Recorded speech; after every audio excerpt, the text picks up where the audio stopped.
Jenama Hatch punya CVT lah paling mudah untuk kita repair ataupun kita overhaul.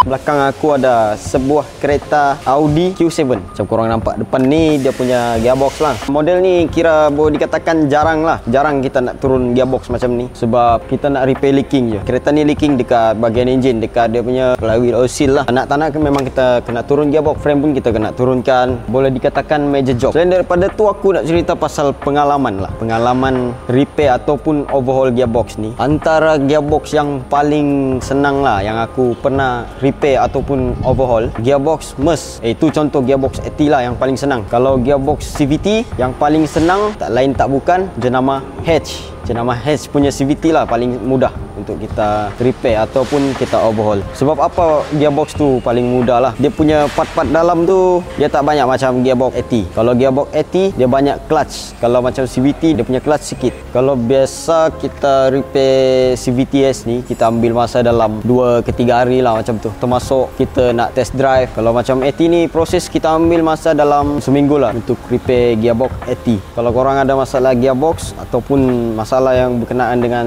kereta konti korang boleh datang ke Transmatic Automotive Section 15 Shah Alam.